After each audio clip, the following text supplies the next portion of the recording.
तेजस्विनावधीतमस्तु मा विद्विषावहै।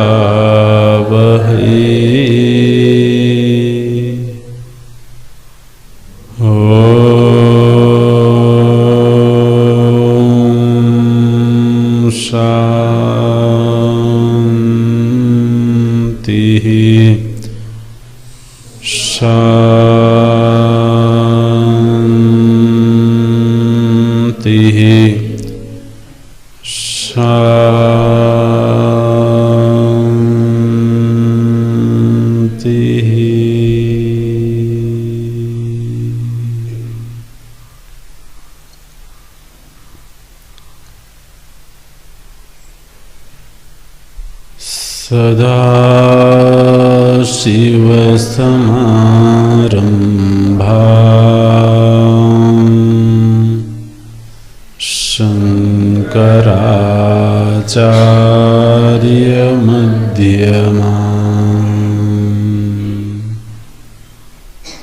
अस्मदाचार्यपर्यन्ताम्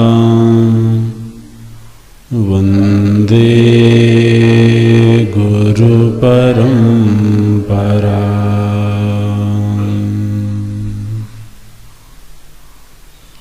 शङ्करं शङ्कराचार्यं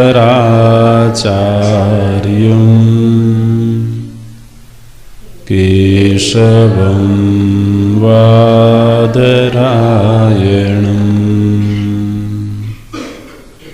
सूत्रभाष्यकृतौ वन्दे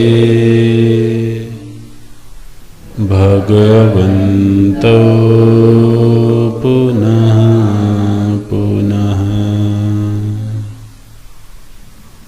भगवन्तौ पुनः पुनः।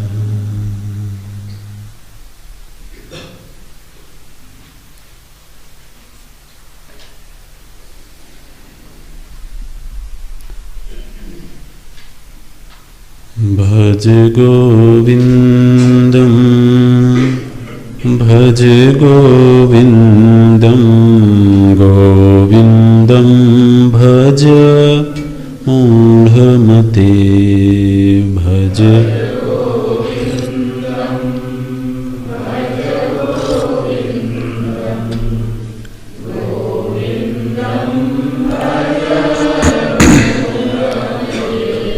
भज गोविन्दं भज गोविन्दं गोविन्दं भज मूढमते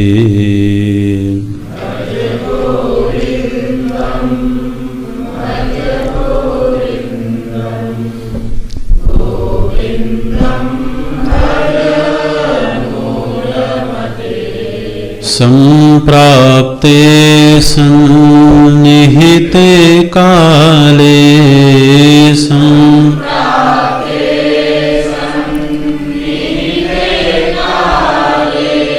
संप्राप्ते सन्निहिते काले संप्राप्ते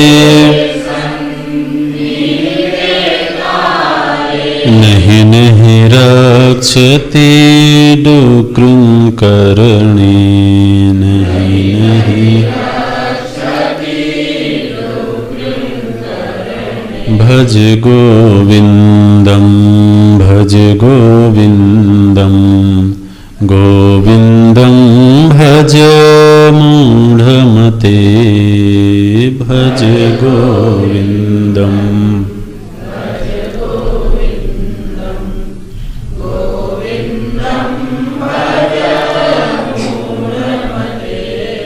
यावत् पवनो निवसति देहे यावत्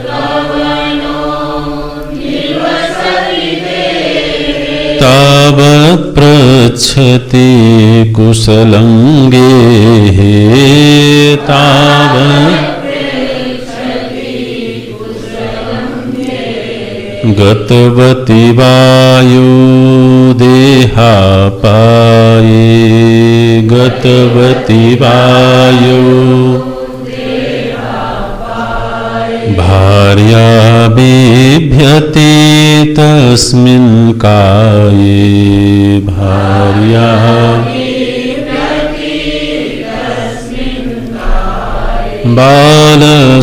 बालस्तावत् क्रीडासक्तः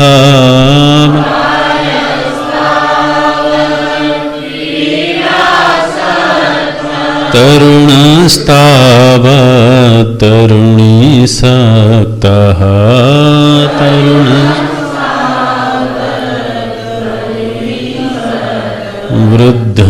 वृद्धस्तावत् चिन्तासक्तः वृद्धस्तावत्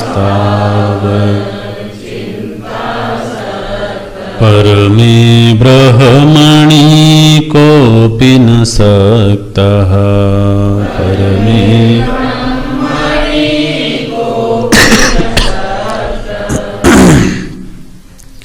काते कान्ता कस्ते पुत्रः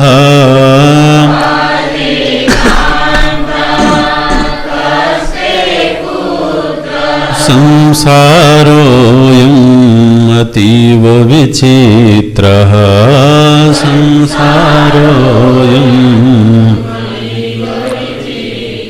कस्य त्वं कः कुत आयातः कस्य त्वं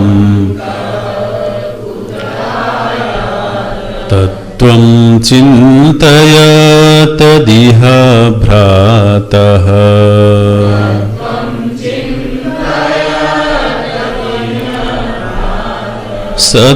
सत्संगत्वे निःसंगत्वम्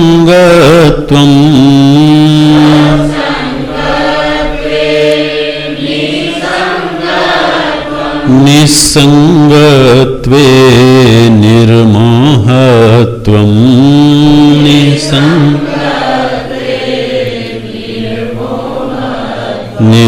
निर्मोहत्वे निश्चलतत्वम् निर्मोहत्वे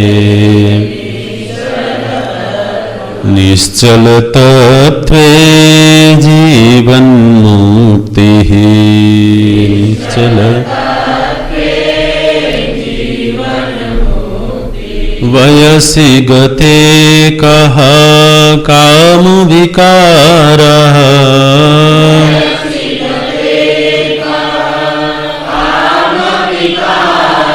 शुष्के नीरे कः कासारः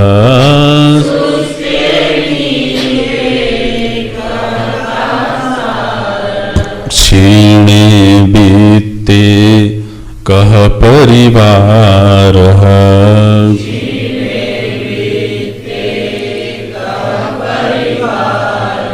ज्ञाते तत्त्वे कः संसारः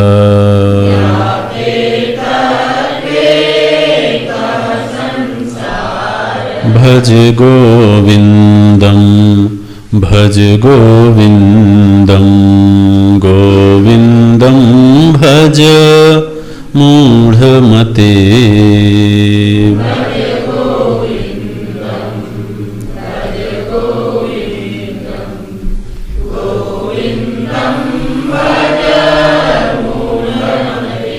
गोविंदम भज मूढ़मते गोविंदम भज।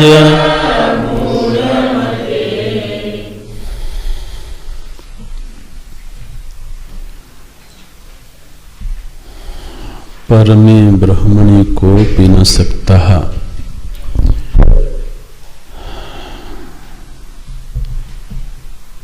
भगवान को जानने वाले जो संत हैं, महापुरुष हैं, जिन्होंने भगवत रस को पाया है, वो जब संसरण से ग्रस्त लोगों को देखते हैं तो उनके हृदय में स्वाभाविक करुणा का उद्रेक होता है। उनको लगता है कि जो आनंद प्रत्येक जीव के समीप है, जिस संपत्ति पर प्रत्येक प्राणी का अधिकार है, वो अपनी क्षुद्र वासनाओं के वशीभूत होने की वजह से उस आनंद से वंचित है। अनादिकालीन अज्ञान की वजह से, अपने पूर्वार्जित संस्कारों और कर्मों की वजह से वो छोटे छोटे सुखों की तलाश में भटकता है। हालांकि स्थायित्व तो कहीं भी नहीं मिलता, लेकिन फिर भी ये भटकाव उसका जारी रहता है। निश्चित रूप से जो आत्मज्ञान को उपलब्ध संत हैं, उनका भी पूर्व का जीवन वैसा था। उन्होंने भी वो स्थिति देखी है, उसका अनुभव किया है, इसलिए वो सब उनके स्मृति पटल पर जागृत होते हैं। और फिर उन्होंने जो पाया है वो उनके सामने प्रत्यक्ष होता है। तो उनको लगता है कि यदि मैं पा सकता हूँ तो कोई भी प्राणी इस आनंद को पा सकता है।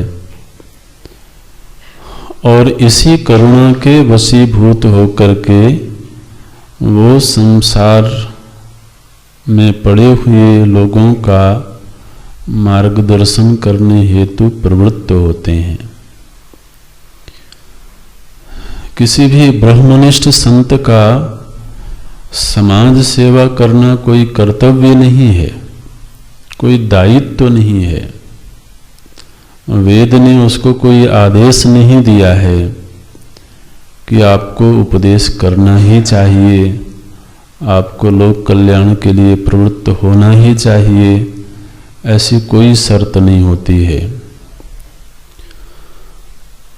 उसके लिए तो कहा गया सतु वेद पारगो भवति, वो तो वेद के समस्त अनुशासन से, समस्त नियमों से पार जा चुका है। और वेद भी उसके लिए कोई विधि निषेध का विधान नहीं कर सकते हैं। तो फिर उनकी प्रवृत्ति का हेतु क्या है?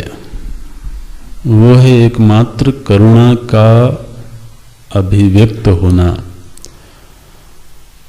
हृदय में करुणा की वृत्ति जागती है तो वो उन्हें प्रवृत्त करती है।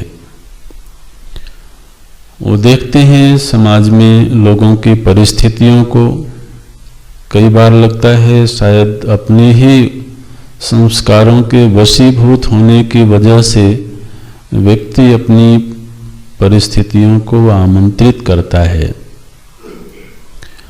तो उनके मन में एक पीड़ा होती है, वेदना होती है इतने अनमोल जीवन को व्यक्ति केवल घर घरौंदे के संग्रह में व्यतीत कर देता है, और ये पहली बार नहीं हो रहा है, इसके पूर्व में भी कई जीवन ऐसे ही गुजार चुका है। पूरे जीवन एक वस्तु का संग्रह करता है, जीवन समाप्त हो जाता है, वो संग्रहित चीजें छूट जाती हैं, अगले जीवन में फिर नए सिरे से शुरू करता है, और यही प्रवृत्ति अनादिकाल से चली आ रही है। इसको देख करके उनको एक तरह से अंतर्वेदना होती है। उसी का उद्गार है, बोलते हैं बालस्तावत् क्रीडासक्तः। बाल्यावस्था में कोई अध्यात्म की बात सिखाई जाए, कोई साधन भजन की बात सिखाई जाए, वो अवस्था ही ऐसी होती है जिसमें चंचलता होती है। तो बालक किसी का अनुकरण करता है, किसी को देख करके पूजा आदि में बैठता है, लेकिन उसमें कोई स्थायित्व तो नहीं होता है।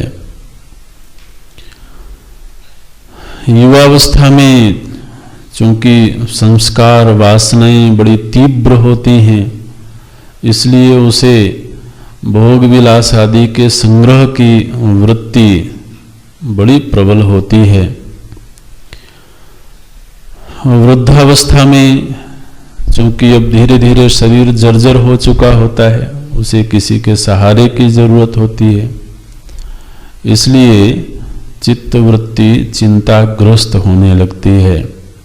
जो कुछ संग्रहित है उसका संरक्षण होवे, और भविष्य की जो जरूरतें हैं उनकी पूर्ति होती रहे, ये दोनों ही चिंता के कारण बनते हैं। जो पूर्व से प्राप्त है उसका संरक्षण हो, इसको क्षेम बोलते हैं।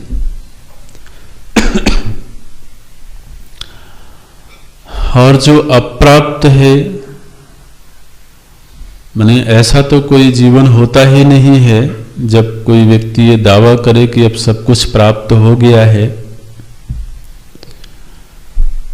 तो अप्राप्त तो बना ही रहता है जीवन पर्यंत। बड़े से बड़े उपलब्धि संपन्न जो लोग हैं, उनके जीवन में भी ये वृत्ति तो कभी नहीं आ सकती है कि अब कुछ भी पाना शेष नहीं है। चलिए मान लिया बाहर की वस्तुएं पर्याप्त हैं, लेकिन अगर स्वास्थ्य प्रतिकूल हो गया, तो शरीर जर्जर हो गया, तो असमर्थ हो गया, तो तब भी कामना तो ये रहेगी कि शरीर का स्वास्थ्य मिल जाए, शरीर का आरोग्य मिल जाए। तो अप्राप्त की निरंतर इच्छा और प्रयत्न, इसको योग बोलते हैं। तो योग और क्षेम, इन दोनों की चिंता तो जीवन की अंतिम घड़ियों तक बनी ही रहती है। जीवन में भगवत आश्रय हुआ नहीं। भगवान ने तो कहा हुआ है कि अहम योग क्षेमम बहामी, किंतु यदि भगवत आश्रय नहीं हुआ तो अब स्वयं को ही करना है। स्वयं यदि करने में असमर्थ हैं तो चिंता का जन्म होना बड़ा स्वाभाविक सा है। इसलिए वृद्धस्तावत् चिंतासक्तः, और भगवत चिंतन के लिए फिर वक्त बचा नहीं। तो परमे ब्रह्मणि कोपि न सकतः। तो यदि समय रहते किसी ने इस सत्य को जान लिया कि जीवन में केवल खेल कूद करना, केवल भोग विलास करना, केवल चिंता में बिता देना कोई जीवन की बहुत सार्थकता नहीं है, यदि किसी ने समय रहते इस बात को समझ लिया, तो फिर उसे करना क्या चाहिए? एक बड़ा प्रश्न है कि मान लिया हमने कि जो एक सामान्य सामाजिक पारिवारिक जीवन होता है, उस जीवन को हमें नहीं जीना है, हमें कुछ अलग करना है, कुछ हटके करना है, ऋषियों के बताए हुए मार्ग के अनुसार जीवन जीना है, तो वो कैसे बढ़े उस मार्ग पर आगे? तो कहते हैं कि इसका जो पहला पड़ाव है वो है जिज्ञासा। यदि तो किसी के मन में थोड़ा सा भी विरक्ति का भाव आया हो तो पहला जो कार्य है वो उसको जिज्ञासा करनी चाहिए। किस बात की जिज्ञासा करनी चाहिए?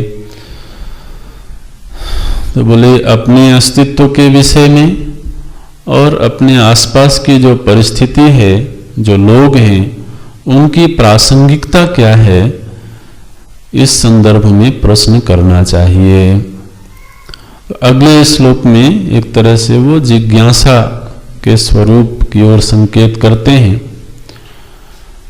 कोई गृहस्थ जीवन में है और गृहस्थी में अत्यंत आसक्त है, गृहस्थ जीवन में इस तरह से डूबा हुआ है कि उसे आध्यात्मिक चिंतन के लिए कहीं कोई अवसर नहीं है, उसके लिए भगवान भाष्यकार कहते हैं जरा अपने आप से प्रश्न करो।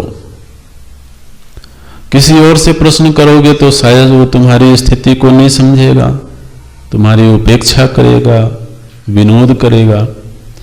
लेकिन कभी तो व्यक्ति को अपनी उन परिस्थितियों से बाहर निकल करके एकांत में अकेले बैठ करके और अपने आप से ही प्रश्न करना चाहिए। क्या प्रश्न करें? काते कांता, कांता माने पत्नी, तो गृहस्थ जीवन की ओर संकेत करते हैं। काते कांता कस्ते पुत्रः, ये आपकी पत्नी कौन है, ये आपके पुत्र कौन है? बोले महाराज ये कोई प्रश्न करने की बात है, ये तो हमको मालूम है। बोले नहीं नहीं अभी मालूम नहीं है। काते कांता कस्ते पुत्रः कस्य त्वम्, तुम किसके हो, और कह त्वम्, ये त्वम् शब्द है ये कस्य के साथ भी जुड़ेगा और कह के साथ भी जुड़ेगा। तो पहले प्रथम और तीसरी पंक्ति को एक साथ देख लें, इसमें प्रश्न है कुछ। कस्य त्वम् माने तुम किसके हो, और कह त्वम् तुम कौन हो, कुत आयातः कहां से आए हो। तो 5 प्रश्न इसमें हुए। अब चूंकि आचार्य बोल रहे हैं शिष्य के लिए, इसलिए तुम का संबोधन कर रहे हैं। जब हम आत्मचिंतन के लिए या कोई भी व्यक्ति जब स्वयं के विषय में सोचेगा तो वो ये सोचेगा कि मैं कौन हूं, मैं किसका हूं, मैं कहां से आया हूं, इस तरह के प्रश्न होंगे। गृहस्थाश्रमी है तो मेरी पत्नी कौन है, बच्चे कौन हैं। तो 5 प्रश्न यहां पर देते हैं। असल में प्रश्न की शुरुआत तो स्वयं मैं से ही होती है।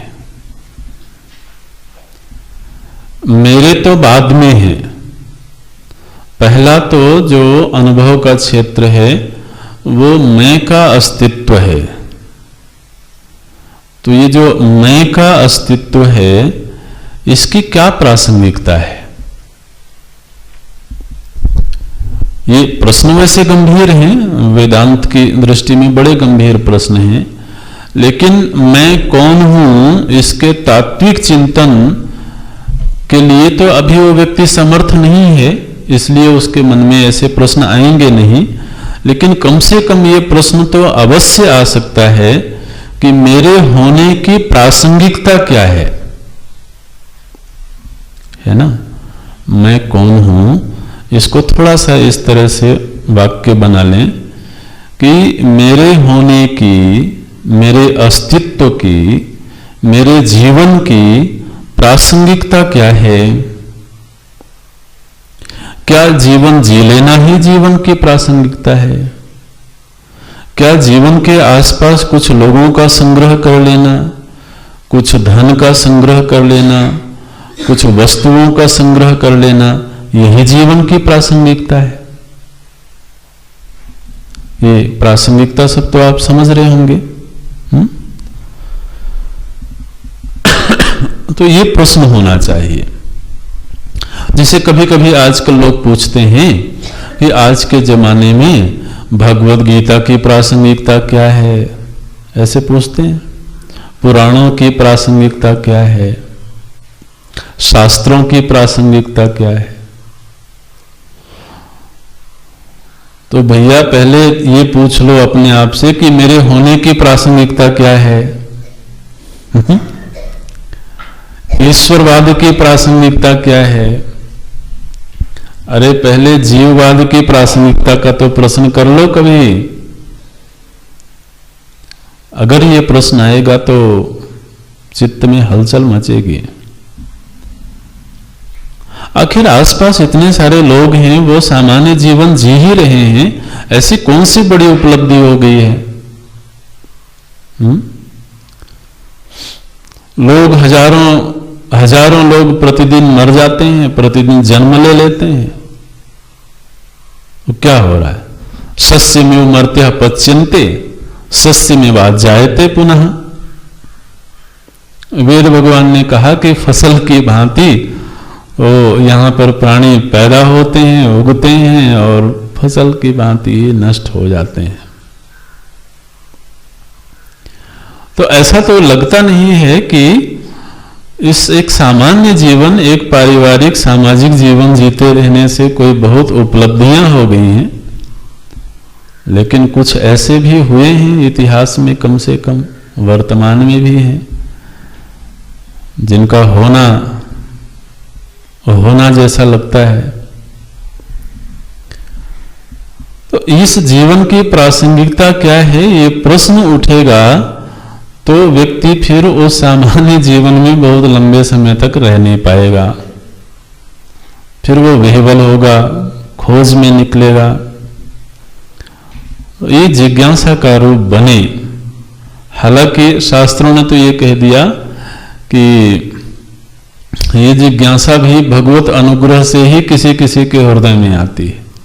दो हेतु बताए, या तो भगवत अनुग्रह हो या कि फिर पूर्व के बहुत अच्छे पुण्यों का संचय हो, तब भी इस तरह की जिज्ञासाओं का जन्म होता है। काते कांता कस्ते पुत्रः संसारोयम अतीव विचित्रः। वो संसार को समझने की कोशिश तो करता है, संसार के बीच में है, संसार को समझना चाहता है, लेकिन बहुत समझ में आता नहीं है। एक दिन एक मनोवृत्ति होती है, दूसरे दिन दूसरी मनोवृत्ति होती है। माने वो दूसरे के जीवन को चाहे भले नहीं समझे, अपने जीवन को ही अगर समझने का प्रयत्न करे तो एक दिन ऐसा लगता है कि इस व्यक्ति से बड़ा मेरा कोई दुश्मन है ही नहीं। और कुछ दिनों की ही बात होती है, वही अपना अत्यंत सगा मालूम पड़ने लगता है। ये क्या है? कोई आज बहुत सगा मालूम पड़ता है, आखिर मैं तो वही का वही हूं। तो एक महीने पहले जो व्यक्ति बड़ा प्रिय मालूम पड़ता था, अब लगता है कि इससे दूरी बना लेनी चाहिए। तो तुम वही हो, तुम्हारी चित्तवृत्ति वही है, मन वही है, मतलब बस ऐसे ही है। तो संसारोयम अतीव विचित्र। ये संसरण का रहस्य पूरी तरह से समझ में नहीं आता है। तो संसरण की विचित्रता दिखाई देती है, दूसरा जीवन और आसपास की परिस्थितियों की प्रासंगिकता का प्रश्न खड़ा होता है।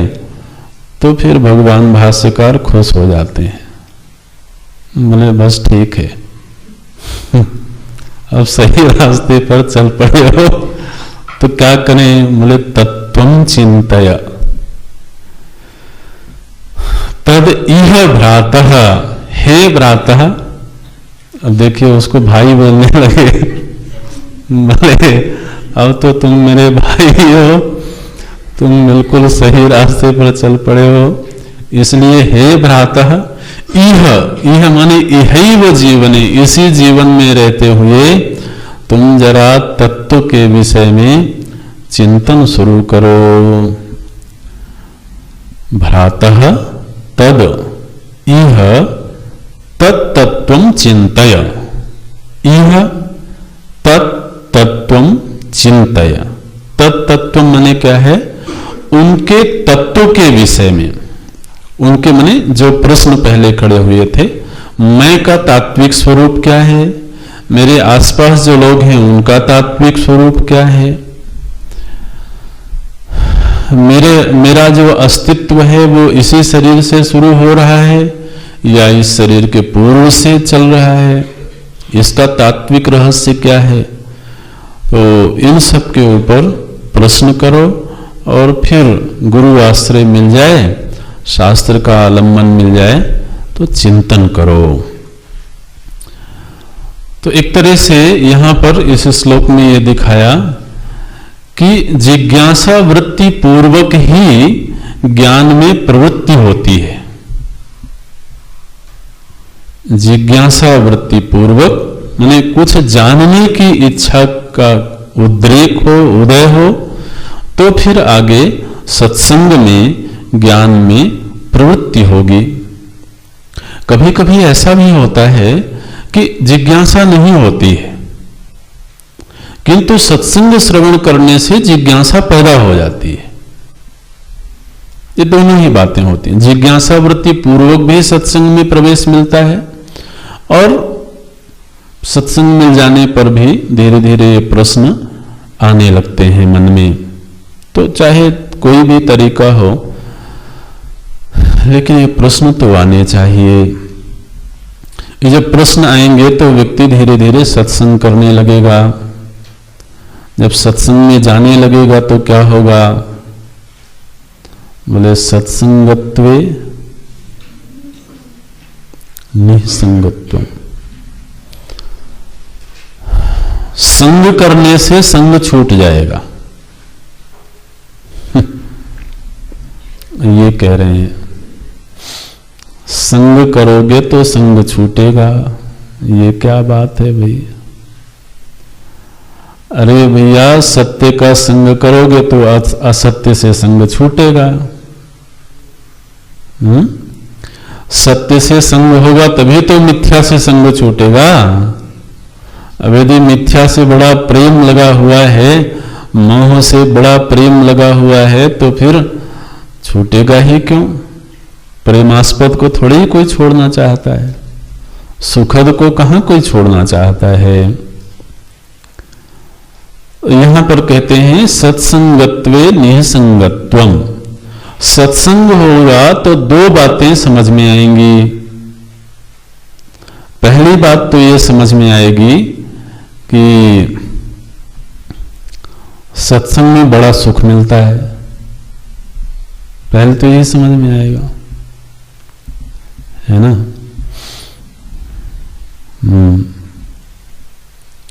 दूसरा ये समझ में आएगा कि जहां पहले सुख मिल रहा था वो सुख बहुत ठीक नहीं था, उसमें कोई स्थायित्व तो नहीं था। हालांकि स्थायित्व तो नहीं है, ये हमारा अनुभव है।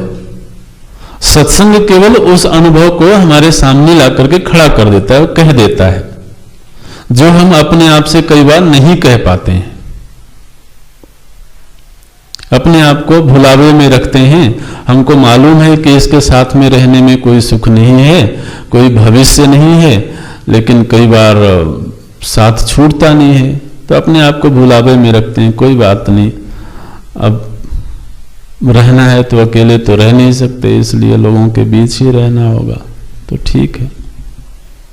लोग बहुत जस्टिफिकेशन देते हैं महाराज। बोले अब दुख देता है तो क्या हुआ, है तो अपना ही।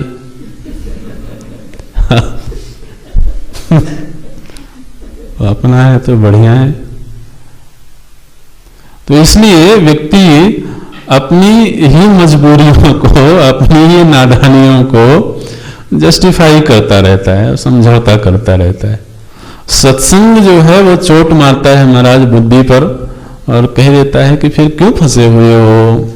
अगर तुम्हें पता लग गया कि हकीकत क्या है तो फिर उलझे रहने में कौन सी सार्थकता है।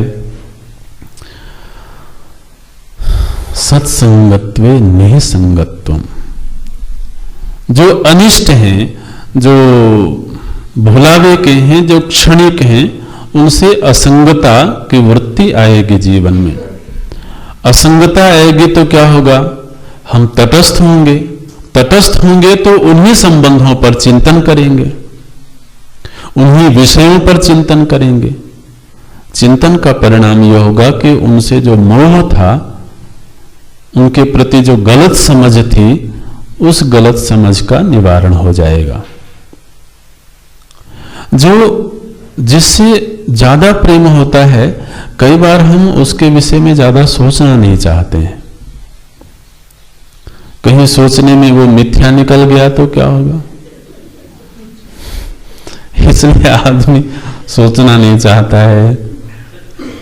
तो देखिए क्या बोलते हैं, जब निसंगता आएगी तब निर्मोहत्व आएगा। माने जब व्यक्ति उनसे तटस्थ होगा तब जाकर के चिंतन करेगा और जो गलत समझ है उस गलत समझ का निवारण होगा। मोह माने उल्टी समझ है, गलत समझ है। तो निसंगत्वे निर्मोहत्वम, तो मिथ्या से मोह जब छूटेगा, मिथ्या समझ का निवारण होगा, तो क्या होगा, व्यक्ति सत्य की ओर उन्मुख होगा। तो निर्मोहत्वे निश्चल तत्व, निश्चल माने जो सत्य, जो यथार्थ है, उस तत्व की ओर फिर प्रवृत्ति होगी। और निश्चल तत्व की ओर प्रवृत्ति हो, धीरे धीरे करके वो वहां पहुंच जाए तो निश्चल तत्वे जीवन मुक्ति ही। निश्चल तत्व में प्रतिष्ठा हो जाने पर, निश्चल तत्व की उपलब्धि हो जाने पर वो व्यक्ति फिर इस संसरण से मुक्त हो जाता है। जितने मोह के बंधन हैं, जितने मिथ्या बंधन हैं, उन समस्त मिथ्या बंधनों से वो मुक्त हो जाता है। तो ये एक आध्यात्मिक जीवन यात्रा का एक तरह से क्रम बताया भगवान भाष्यकार ने। सत्संगत्वे वो प्रवेश द्वार है, वहीं से इस आध्यात्मिक जीवन यात्रा का प्रवेश होता है। सत्संग करने से क्या होगा, क्या होगा माने क्या होना चाहिए। अगर नहीं हुआ है तो फिर से जरा विचार करना। सत्संग होगा तो असंगता आएगी। अगर असंगता नहीं आ रही है, इसका मतलब सत्संग अभी और करना है, और करना है। वो तो परिणाम स्वरूप है ना, परिणाम है असंगता।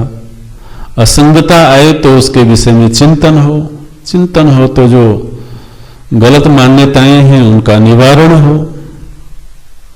सत्संगत्वे निसंगत्वम, निसंगत्वे निर्मोहत्वम,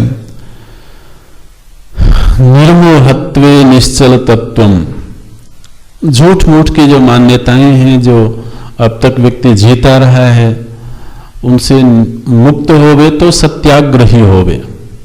हमने कभी एक शब्द दिया था, व्यक्ति को मताग्रही होने के बजाय सत्याग्रही होना चाहिए। क्योंकि जो मत होता है ना, मत माने हमारी मान्यता, जरूरी नहीं है कि हमारी मान्यता सत्य के अनुकूल हो। कई बार सत्य से बहुत दूर होती, लेकिन चूंकि मेरी मान्यता है, मेरा मत है, इसलिए व्यक्ति उसको जल्दी से छोड़ता नहीं है। तो साधक जीवन की यह मांग है कि वो मताग्रही होने के बजाय धीरे धीरे सत्याग्रही होने लगे। तो मोह का निवारण हो तो सत्य से प्रेम होवे और फिर सत्य की ओर उन्मुख होने की प्रवृत्ति होवे। और शास्त्रों ने यह वादा किया है कि अगर कोई सत्योन्मुखी हो जाए, सत्य के करीब पहुंचने लगे, तो धीरे धीरे करके बंधनों से छूटने लगेगा। निर्मोहत्वे निश्चल तत्वम, निश्चल तत्वे जीवन मुक्ति ही। निश्चल तत्व की प्राप्ति हो जाए, जो कि प्राप्त ही है, अज्ञान की वजह से वो अप्राप्तवत मालूम पड़ता है, तो व्यक्ति फिर इस संसरण से हमेशा के लिए मुक्त हो सकता है। ये है 9वां श्लोक। और ये कक्षा अभी हमें यही पूरी करनी होगी। वो थोड़ा सा उदास था, अभी हमको कहीं किसी कार्यक्रम में जाना है, तो इसलिए अभी यही पूरा करते हैं। और दोपहर की कक्षा भी संभवतः नहीं हो पाएगी, लेकिन आपको जो भी वक्त मिलता है बीच में, उसमें आप पठित ग्रंथों का पाठ करें, रामायण का पाठ करें या वैदिक मंत्रों का पाठ करना चाहिए। ओम